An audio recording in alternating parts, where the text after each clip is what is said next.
Hi, my name is Cami, and this is Classics and Cats.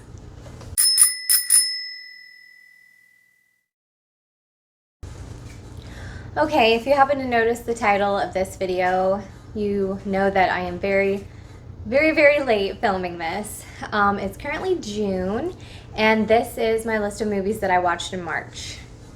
So at least I kept a list of all the classic movies that I watched in March. I just forgot to film it. I didn't forget. It's been on my list since the end of March. So yeah, sorry so late, but I still thought it was important to film. I still had ideas and thoughts about these films, and I thought I would like to share them. So if any of them sound good to you, you can watch them, or if you've already seen them, we can chat about them down in the comments. So here goes nothing. Okay, so in March I watched a made-for-TV adaptation of Cinderella. It was filmed in 1957, and I believe it was a Broadway production that was filmed specifically for TV audiences. So, most people can't get to New York and watch a Broadway show, so this was a way to bring the show to the masses. I forget what the number was, but it was something astronomical. Like, it would have taken, 100,000 shows for them to reach as many people as they were able to reach in that one single broadcast. So, like I said, it was a play of Cinderella, and the lead for Cinderella was none other than Julie Andrews from Sound of Music. So, of course, it was magical. Julie Andrews is magic. Everything she touches turns to gold. So, I really enjoyed this. It was neat seeing it. It was in black and white, but I'd never even heard of it. I think I had just watched the Cinderella adaptation with Whitney Houston and Brandy, and I think I was just searching other adaptations, and that one came up, and I was like, oh my gosh, I've never even heard of this. So of course I watched it. I think it was available on YouTube, so you have to check it out. I'll link it down below if I can find it again. But yeah, so the first film I saw in March was from 1957, Cinderella. And I believe Rodgers and Hammerstein reached out to Julie Andrews personally to ask her to star in this film or this show. All right, the next film I saw was The Secret Life of Walter Mitty, and it was starring Danny Kaye, but this one was shot in color. And if you've seen any Danny Kaye movies, he is just a ball of energy. So everything with him in it is just so fun and quirky. And he may be over the top to some people. He's kind of like, Jerry Lewis. If you kind of like that kind of physical comedy, he brings a lot of that to the screen. So I really like this film. It was very cute.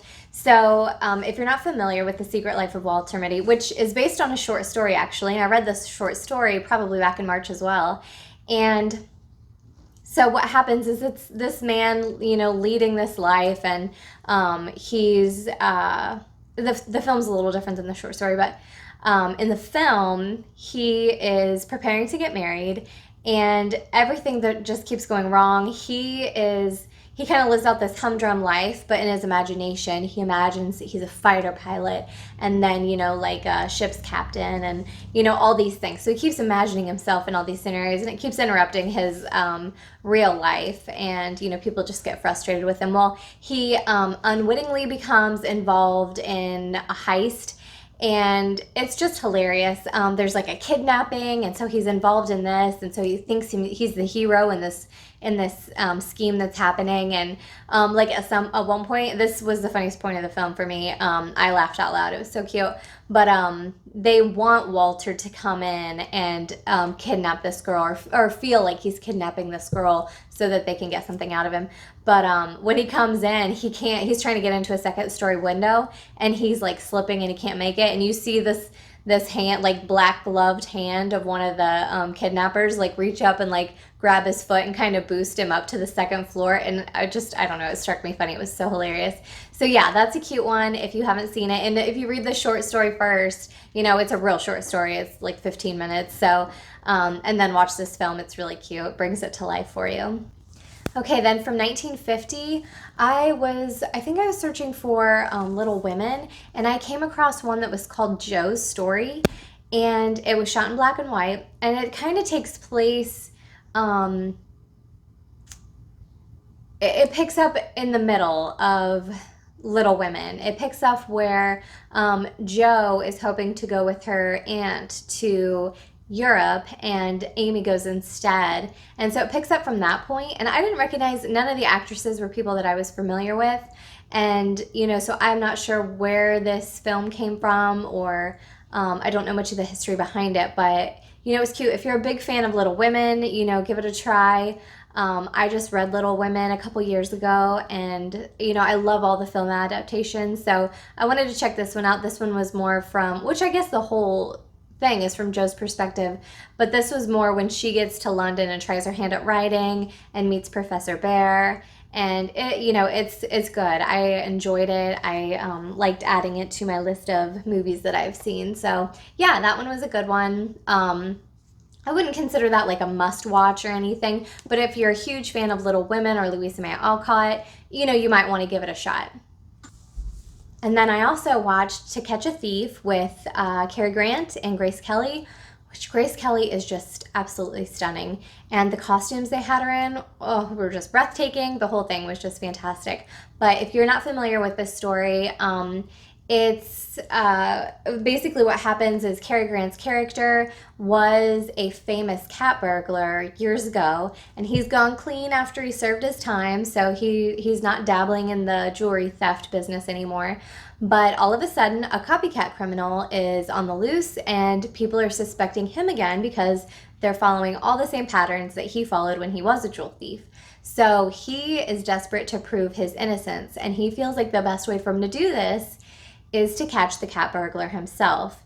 So it's not a comedy, but there are definitely comedic parts, and it's got that suave Cary Grant, you know, attitude or whatever. And it also features Jessie Royce Landis, who plays Grace Kelly's mother in the film. And if you're not familiar, she was the aunt in Tammy and the Bachelor with Debbie Reynolds. And I absolutely love Tammy and the Bachelor. And so I was surprised, like I was happy to see her in this film, you know, brought back memories. And she had a great part in this film. I really liked her. And yeah, this one was really cute. There's this scene, if you haven't seen this yet and you watch it, there's a scene where there was kind of a younger girl that Cary Grant's character was friends with years ago when he was a cat burglar, and she's grown up now, and she seems to be a little bit infatuated with him. Well, he's also working Grace Kelly's character. He's getting to know her and having a crush on her, while this girl's kind of having a crush on him. And the two women meet while they're swimming in the ocean, and there's kind of this back and forth that's very catty and just like written to perfection, and they both played it off so well, and like it was just great. So if you watch the film, definitely look out for that part. You'll know exactly what I'm talking about when it happens. So yeah, To Catch a Thief, famous film, very famous. Like I said, Grace Kelly is absolutely stunning, and it's very cute, fun, and I hope you give it a shot. Okay, and then the next film I watched was Kathleen, and this one was starring Shirley Temple. And it's about a girl named Kathleen, and her mother has passed away, you know, years ago when she was a child, so it's just her and her father, but her father's always busy, he's always working, doing business, so she is being, you know, raised by kind of the housekeeper, and they have a terrible relationship. They're very at odds against each other, and so Kathleen, Shirley Temple's character, just desperately wants her dad to be more in her life and spend more time with her, and she just wants to get rid of this mean old woman that's basically ruining her life. So Herbert Marshall plays her dad, and I love Herbert Marshall. And if you don't know, Deanna Durbin is one of my favorite actresses, and she was in a film with Herbert Marshall called Mad About Music. So when I saw him in this film, I was just absolutely floored because I really loved him. And I love the way he speaks. If you've ever seen any of his films, I love the tone of his voice and just the way he speaks, the kind of accent to his voice. It's you'll know what I'm talking about if you watch it. But so yeah, so basically what happens is Kathleen, it's so cute because when I was watching this, I watched this with my mom and my brother, and there's this point where Kathleen's character, she'll kind of go into these moments where she imagines her dad with another woman, and you know, they're a happy family again. And so I was telling my mom and my brother, I was like, this is basically like Walter Mitty, like Shirley Temple is Walter Mitty, because she was constantly going in these daydreams, and it was so cute. But so she's kind of desperate for her dad to find a new woman that could be her mother figure. And you know, as she's thinking this, her dad brings home a woman.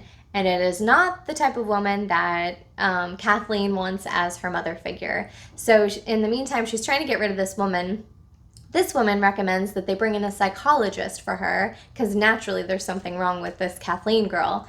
So they bring in a psychologist. Well, the psychologist happens to be a beautiful young woman, and Kathleen adores her. So she wants her to take her motherly role with her dad, and in the meantime, she's got to get rid of this, you know, what would you call her?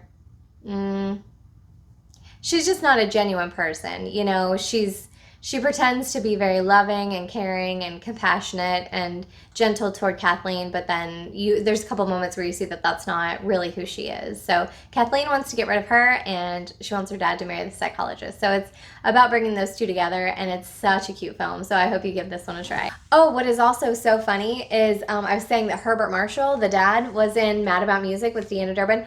Well, the woman that plays the potential stepmom monster, was also in Mad About Music, and she had a small role, but I just thought it was funny to see that both of them were also in this film. It's Gail Patrick. Gail Patrick is the woman that plays in both Mad About Music and this film Kathleen with Herbert Marshall, and then Lorraine Day plays the psychologist. So if you know either of these women, they're both beautiful. So poor Herbert Marshall's got himself in a tough spot. Okay, and the next film is a new favorite movie of mine, and it is Sunset Boulevard, and it's starring William Holden and Gloria Swanson.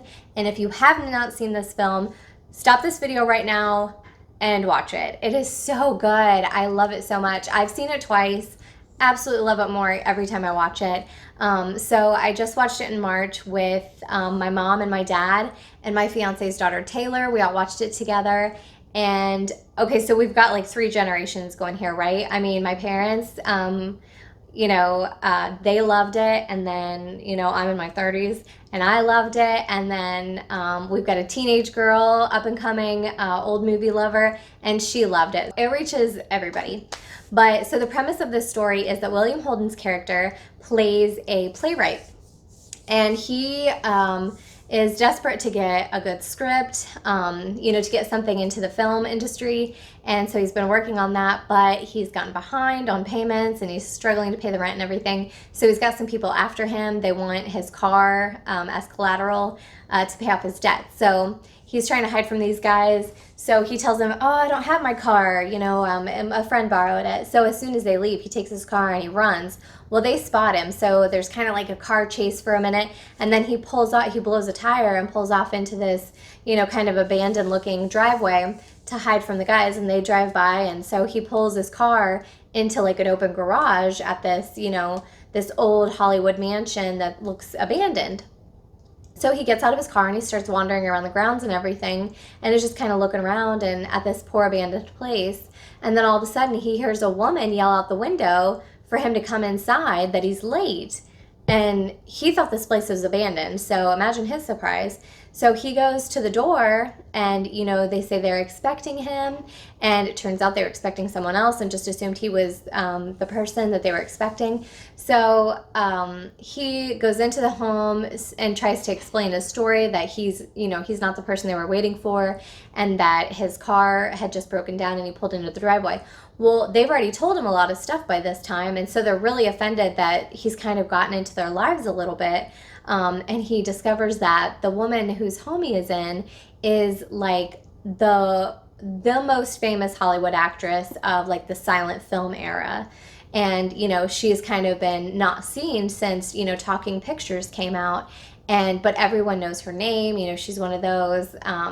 And so this is her home, and you know, when she finds out he's a playwright, she's like, well, I've written a play. And she's like, it could use someone to edit it. So she's like, I'll pay you. You can stay here. So he's like, well, this is kind of a sweet deal. I really need the money. And, you know, he's thinking he's going to, you know, take this woman for a ride for all she's worth. So he stays. He gets involved. Craziness ensues, but it's so good. And Gloria Swanson is amazing. Oh my gosh. Her scenes are just I don't know, she taps into something dark in her scenes and she's so good. But I really hope you give this one a chance, if none of the others.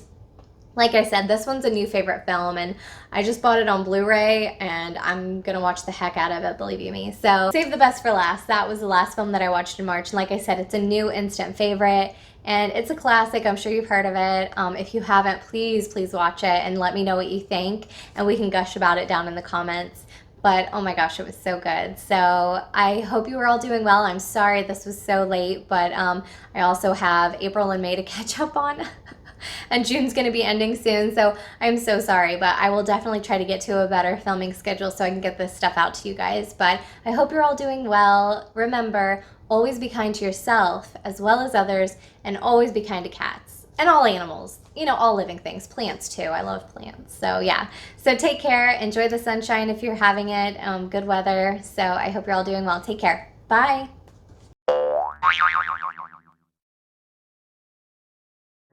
And I think they did some kind of calculation and said that probably should have stopped my dryer before I started filming. Oops. If it starts up again, I'll turn it off. Okay, so they said like it would have taken Julie Andrews from Sound of Music, and it was filmed in,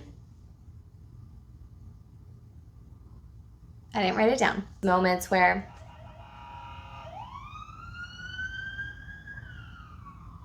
that's bad. So, you know, we've got the boomers, I don't even know what I am. Am I a millennial? I don't know. You know, Gen Z, X, Y, millennial. What? And then definitely a teenager, and we all loved it. So yeah, so that was hang on.